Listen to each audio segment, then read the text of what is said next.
What are you amazing at? What differentiates you? Because I want to give you a kick start on launching your personal brand. The very first thing I want to throw at you, number one, is that what we've all been taught about marketing and about branding is that it is all about the company. It's all about that beautiful logo, all about that tagline. You might wear a cap or wear a shirt if you work for Deliveroo. You might have this kind of thing you're really proud of, whether it's GE or Nike.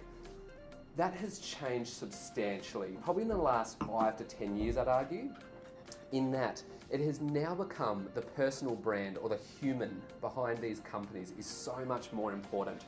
So you are the Superman or Superwoman, and the company is your cape. So the personal brand has been argued to be up around 90% of what's considered important when you're dealing with an organisation. This is my favourite definition of what is personal branding. Whether it might be your business card, your hairstyle, your suit, what you say, when you smile, even the car you drive, but more importantly, often the things you say or what you represent.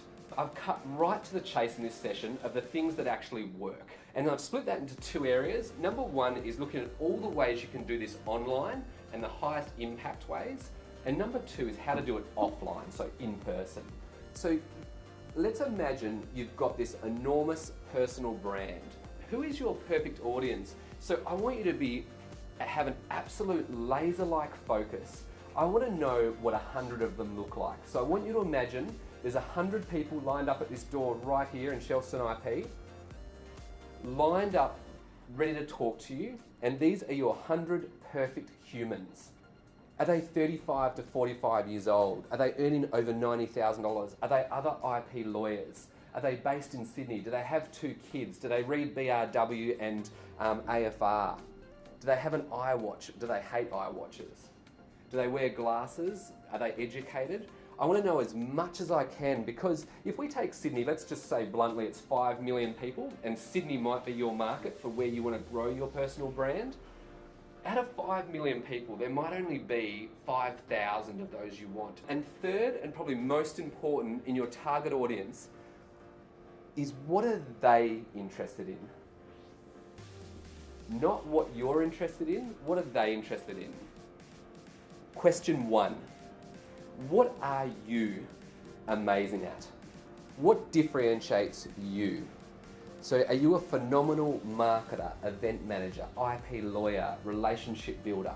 What is it you know the most about? And this is generally just 2 to 3 things. Because if I say I'm an expert in sneakers and an expert in chocolate, I lose credibility in both areas. Generally, I'd have a very laser-like or specific expertise.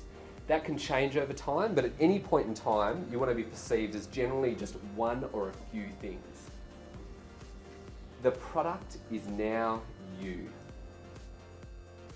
All right, so to execute on your personal brand, to really grow your personal brand, there are hundreds of options.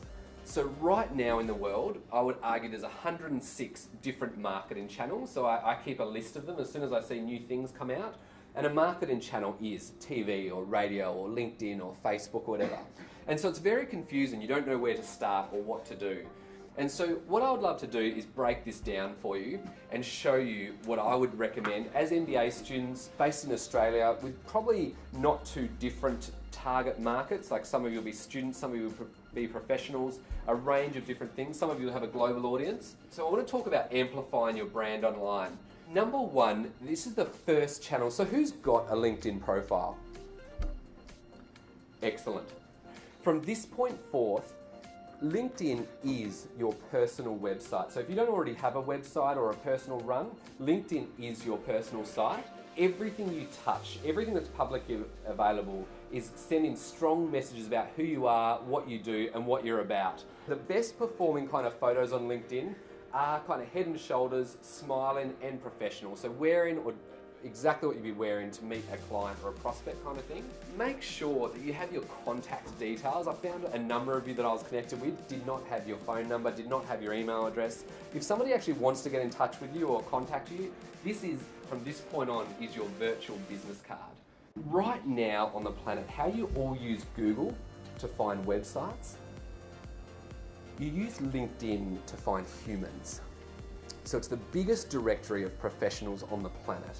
If you're on the free LinkedIn subscription, you can connect with anybody. You're already connected to your first degree connections. You can connect with anyone that's your second degree connections. That's tens of thousands of people. The moment you pay, you can also connect with your third degree connections, which is hundreds of thousands of people. So it's really worth doing. Instead of just doing the blind connect where you'd say, I'd like you to join my network on LinkedIn, so you actually get the opportunity to add 300 characters, so which is about 2 texts.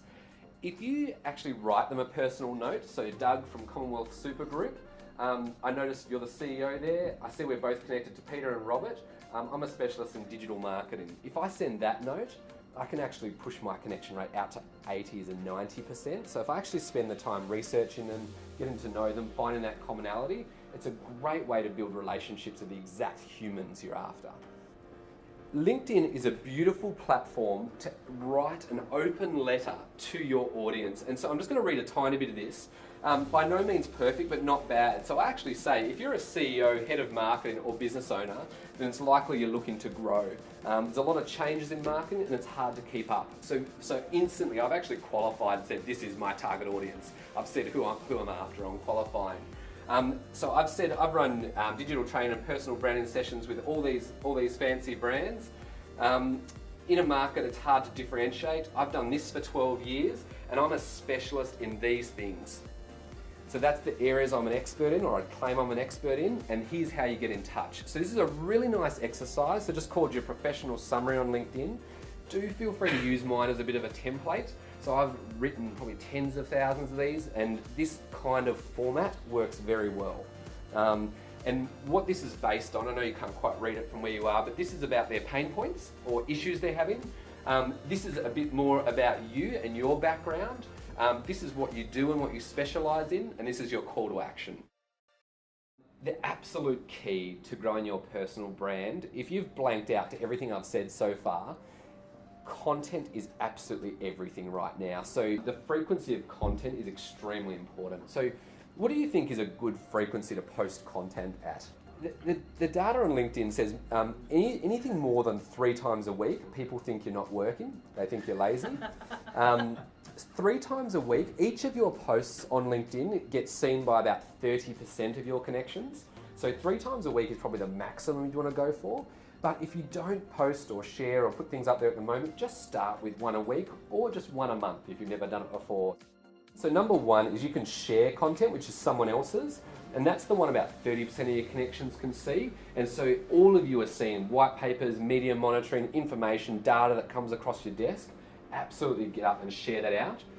The second type are these ones I've actually shown up here are published articles. And they actually go to 100% of your connections. So if I put a post up now, and if Alira likes it, all of her connections will see that, and that'll go so it might go to 30 or 40% of your connections. A share is the next level up in the hierarchy, so all of your connections have the opportunity to see that. You always want to add your insight or your expertise or your addition to a share. If you're just blindly sharing something, you're just like the next person, right? So there's a whole lot of topic areas, and any one of these could be your content plan for an entire year. I'll just give you a couple of examples. Is that what's a customer success story that you can share? Something you've just achieved, completed, that you can actually put out there. You may not be able to share the company name or dollar numbers, but you can put that information out there. Many people ask me, what content should I write? What should I talk about? What is important out there?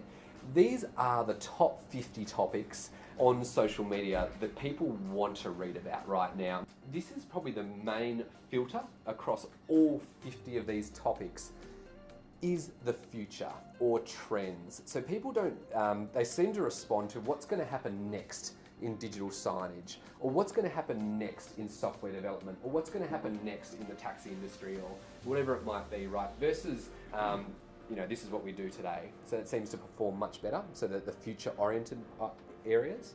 So some people do have writers and article writers and bloggers and video takers and that kind of thing.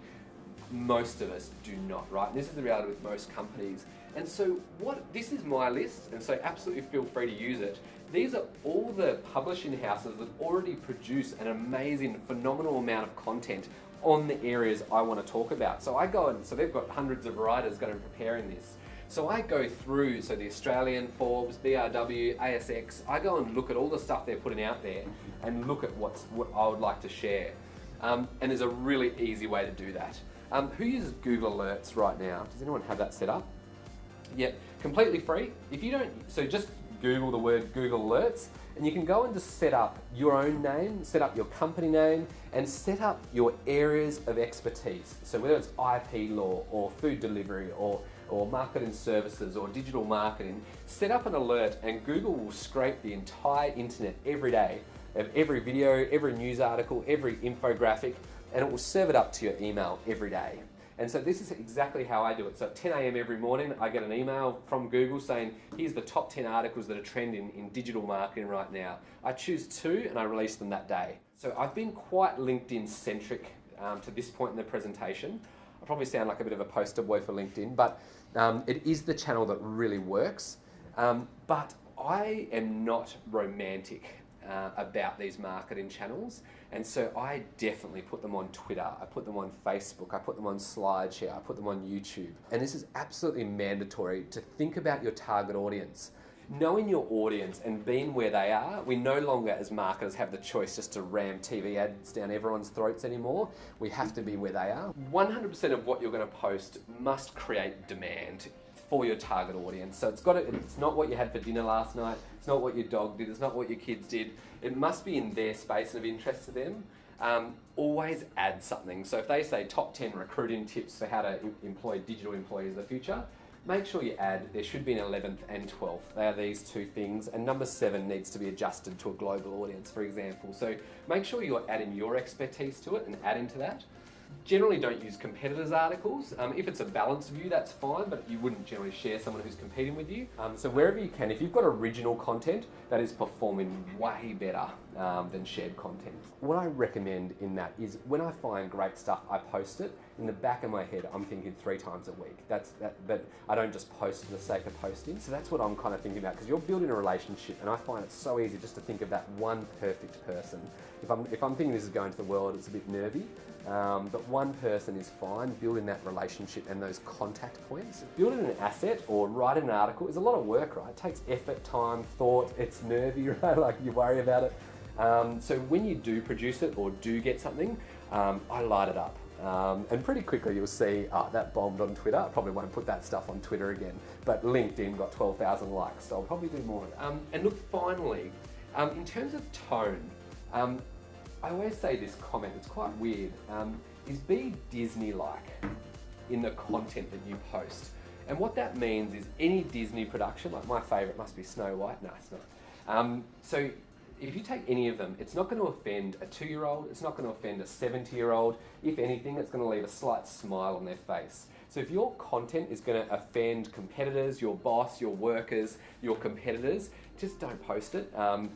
This is where flames come in and social media crashes and burns and trouble emerges. So that's probably the best principle just to remember, and it'll take you everywhere.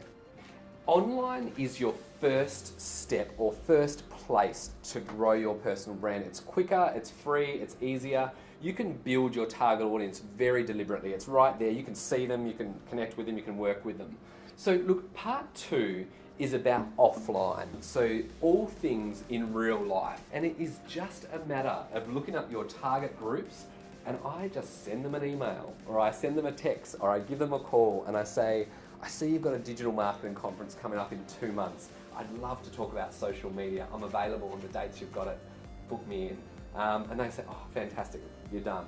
So it's often just a matter of asking the question. So most event organisers or people that work at these groups are always looking for people. It's very hard to find the right talent. Public speaking might not be something you want to do, but podcasts or recorded interviews or even articles that you can write for them and have on their sites. And this is my number 2 most successful area or way of getting out.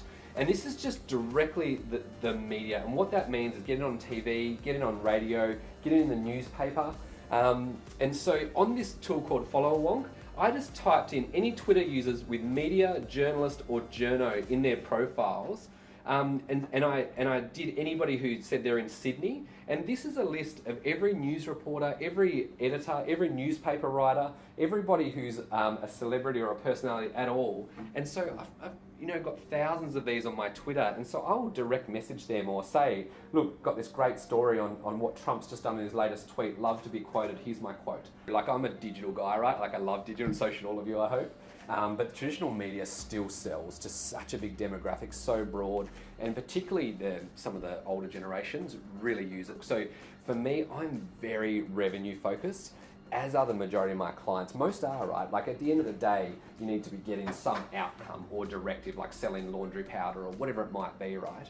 And so that's often what I'm looking at is direct call to actions, like phone calls, emails, messages, and bookings. How do you measure that?